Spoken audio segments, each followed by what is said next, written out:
You think negative people are just annoying. They're not. They're influential. And if you've ever left a conversation feeling drained, doubting yourself, replaying what someone said hours later, this is about you. Because negativity doesn't just hurt your feelings.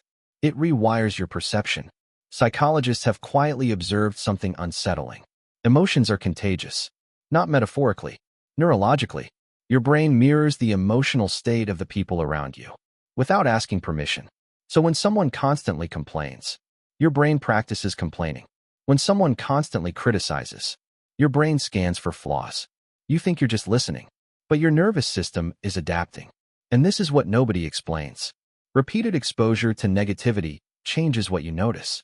It trains your attention to search for threat, for problems, for what might go wrong.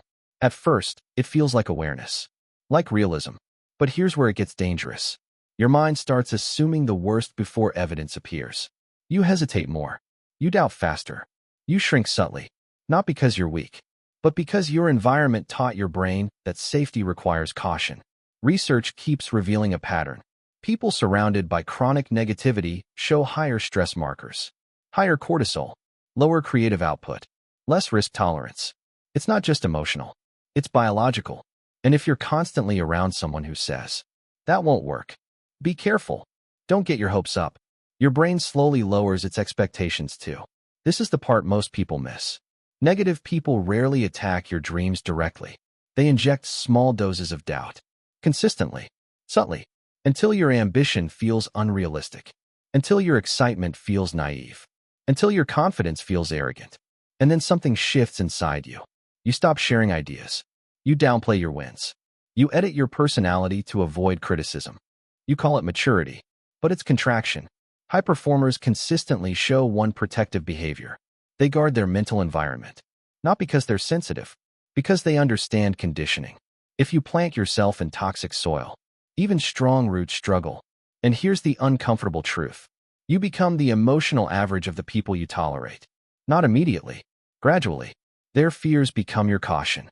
Their bitterness becomes your skepticism. Their insecurity becomes your self-doubt. But here's the belief shift. You don't need to hate negative people. You need to understand their influence. Because most negativity is unprocessed fear, unhealed disappointment, projection. And when you internalize someone else's projection, you carry weight that was never yours. Think about that. How many of your current doubts were originally someone else's? How many limits in your mind started as another person's warning? And this is where power returns. Awareness breaks absorption. The moment you recognize, "This isn't mine," your nervous system relaxes. Your thinking clears. Your confidence stabilizes. You don't have to argue. You don't have to convince. You simply stop absorbing. But here's the final layer. Distance isn't always physical. It's psychological. You can sit in the same room and refuse to adopt the same mindset. You can hear criticism without converting it into identity. You can listen to doubt without letting it define possibility. That's control, not control over them.